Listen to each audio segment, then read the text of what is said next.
Assalamualaikum warahmatullahi wabarakatuh. Di pertemuan sekarang kita membahas masih di bab trigonometri. Kalau di pertemuan sebelumnya kita membahas nilai perbandingan untuk sudut istimewa yang berada di kuadran 1 yaitu dari sudut 0 sampai 90 derajat. Kalau sekarang kita akan mempelajari untuk nilai kuadran lain. Nah, sudut itu kan tidak hanya sampai 90 derajat. Bisa saja ada 150 derajat atau 300 derajat. Nah, di sini kita akan membahas untuk nilai sudut di kuadran lain. Dalam trigonometri itu kan terdiri dari 4 kuadran pada bidang kartesiusnya. Untuk kuadran 1 itu terdiri dari sudut 0 sampai 90 derajat. Dan semua sudut di kuadran 1 itu bernilai positif. Sin, cos, tan itu semuanya positif. Kuadran 2 dari 90 sampai 180. Tetapi hanya nilai sin dan kosekan yang positif, sisanya bernilai negatif. Kuadran 3 dari 180 sampai 270 dan hanya nilai tan kotangen yang bernilai positif. Sedangkan kuadran 4 dari 270 sampai 360. Di sini kosinus dan sekan yang positif, berarti sisanya bernilai negatif. Ini bisa kita singkat karena di kuadran 1 itu semuanya positif, all positif, sehingga kita singkat sebagai asal. Ini sin saja, ini tan, tahu, dan cos caranya. Jadi asal saja tahu caranya. All, sin, tan, cos. Nah, kita akan bahas untuk kuadran yang awal dulu, yang pertama. Kalau kita cari itu dari sudut 0 sampai 90 derajat, ternyata ada kesamaan nilai untuk sin dengan cos maupun tan dengan kotangen. Contohnya kita ambil sudut 30 derajat. Kalau kita pakai persamaan yang pertama, yang ini, berarti alfanya kan 30 derajat. Sin 90 dikurangi 30 sama dengan cos 30 derajat. 90 dikurangi 30 itu diperoleh 60 derajat, sehingga nilai sin 60 derajat itu akan sama dengan nilai cos 30 derajat. Sin 60 itu nilainya setengah akar 3. Cos 30 juga setengah akar 3. Kalau kalian nggak percaya silahkan cek di tabel pertemuan sebelumnya. Nah, kalau sin 60 sama dengan cos 30, berarti kalau sin 30 dia pasti sama dengan cos 60 gitu kebalikannya. Nah, kalau untuk tan itu akan sama dengan nilai kotangen. Berarti di sini tan 90 dikurangi 30 sama dengan kotangen 30. 90 dikurangi 30 hasilnya 60, sehingga tan 60 itu kan bernilai akar 3 dan kotangen 30 juga bernilai akar 3. Jadi kalau kalian mencari tan 60 lupa, silahkan cek aja kotangen 30. Jawabannya pasti akan sama. Nah, kalau ini adalah sifat-sifat untuk menentukan nilai perbandingan di kuadran yang lainnya. Sebenarnya ini untuk semua kuadran, karena kita udah bahas untuk kuadran yang pertama, semuanya bernilai positif, yang kurang dari 90, nah baris yang ini. Sedangkan untuk di kuadran 2, itu beda lagi.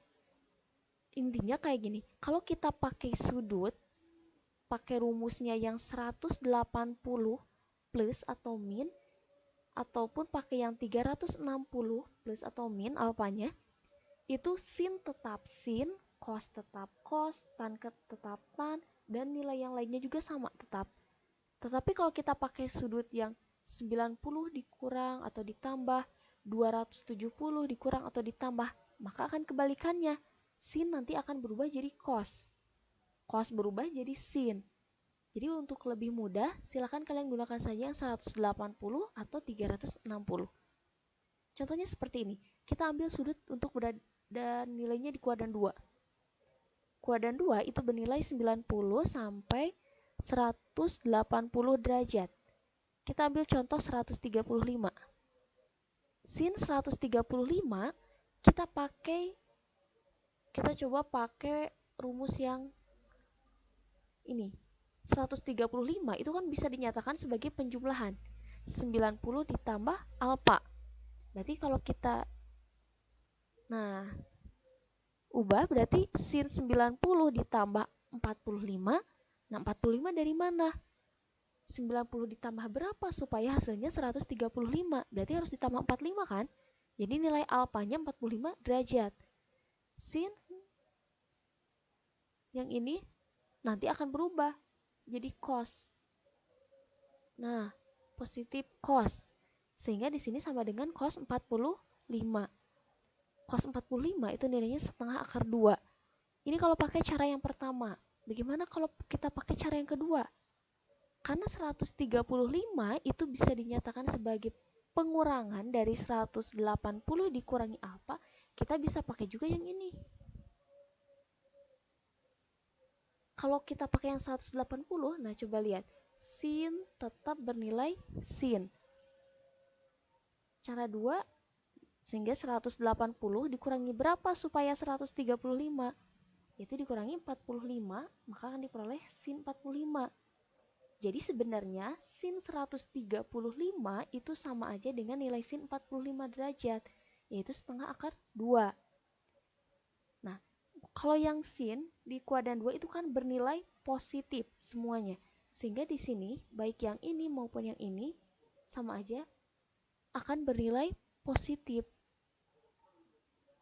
Nah, kita coba untuk kuadran 3. Antara 180 sampai 270. Kita ambil contoh 210. 210 itu kan bisa dinyatakan penjumlahan 180 ditambah sekian atau 270 dikurangi yang sekian. Kenapa misalkan nggak pakai 90 ditambah? Itu karena kejauhan. Nah, kita pakai yang ini. Berarti cos 180 ditambah 30 itu sama dengan negatif cos 30. Misalkan yang ininya lupa, bagaimana cara menghafal tabelnya? Kalian cukup ingat ininya aja. 210 itu ada di kuadran 3. Di kuadran 3 yang nilai positif itu cuma tan dan kotangen. Berarti yang lainnya negatif. Jadi di sini jawabannya ada negatifnya. Berarti sama aja dengan negatif cos 30, yaitu negatif setengah akar 3. Kita coba untuk cara 2. Kalau cara 2 itu pakai yang 270. Dikurang berapa supaya jadi 210? Yaitu dikurang 60 derajat. Sehingga akan diperoleh negatif sin 60. Nah, yang cos itu berubah jadi negatif sin. Sin 60 itu setengah akar 3, sehingga hasilnya negatif setengah akar 3. Kalian boleh pakai cara yang ini ataupun cara yang ini. Pilih saja cara yang kalian anggap paling mudah. Nah, sekarang kita coba untuk kuadran 4. Antara 270 sampai 360. Kita ambil contoh tengah-tengahnya. Salah satunya yaitu 330 derajat. Bisa yang 270 plus atau yang 360 dikurang. Kalau yang plus 270 tambah berapa supaya jadi 330? Yaitu ditambah 60. Tapi karena nilai 330 ini di kuadran 4 dan kuadran 4 hanya positif untuk nilai cos, sehingga nilai yang sin ini jawabannya pasti dia bernilai negatif. Sama aja dengan negatif cos 60, yaitu negatif setengah. Nah, bagaimana kalau cara yang kedua? Kita pakai 360. Nah, kalau 360 tetap di sini sin, di sini juga masih sin. Tapi tetap karena dia berada di kuadran 4, sehingga di sini nilainya negatif juga. Sama aja dengan negatif sin 30, yaitu negatif setengah. Nah, inilah untuk cara mengerjakan nilai perbandingan sudut di kuadran yang lain. Nah, kita coba untuk cara cepat berikut. Kalau kalian lihat tabel yang sebelumnya itu kan pasti sangat lama, sehingga kita kerjakan aja langsung ke cara cepat seperti tadi, tapi kalian pahami konsepnya gitu. Tan 120 ada di kuadran 2. Di kuadran 2 hanya sin yang positif, berarti tan dia bernilai negatif. Ke 180 dia kurangnya berapa? 60 derajat, berarti sama aja dengan negatif tan 60 derajat. Sama aja dengan tan 60 itu akar 3, sehingga hasilnya negatif akar 3. Untuk nilai sin 315, kita pakainya supaya lebih mudah seperti tadi 180 patokannya ataupun 360. Ke 360 ini kurang 45. Berarti sama aja dengan sin 45 derajat. Berarti di sini sin 45 derajat. Ini ada di kuadran 4. Di kuadran 4 sin bernilai negatif. Berarti sama aja dengan negatif sin 45, yaitu negatif setengah akar 2. Akar 2 ya. Nah, kalau cos negatif 30, negatif berarti dia muternya searah jarum jam ke bawah. Berarti bukan ke kuadran 1, tapi di kuadran 4. Di kuadran 4 cos positif, berarti cos negatif 30 itu sama aja dengan cos 30 derajat. Cos 30 itu hasilnya setengah akar 3. Sedangkan sin, kalau dia negatif 30 berarti muternya ke kuadran 4 dulu.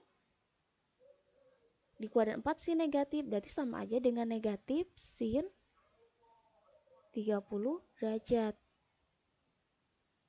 Atau sama aja dengan negatif setengah. Nah, bagaimana kalau yang ini? Ini ada cos 750. Satu putaran itu kan 360 derajat.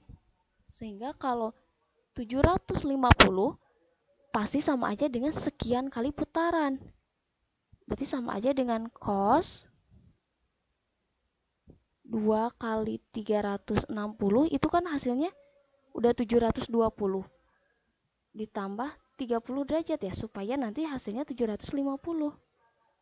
Sama aja dengan cos 30 derajat. Cos 30 itu hasilnya setengah akar 3. Nah, karena 750 itu kan muter 2 kali, lalu ada sisa 30. 30 di kuadran 1. Cos 30 itu bernilai positif, yaitu setengah akar 3. Nah, sekian pertemuan kita kali ini. Semoga bermanfaat. Sampai ketemu lagi di pertemuan sebelumnya. Wassalamualaikum warahmatullahi wabarakatuh.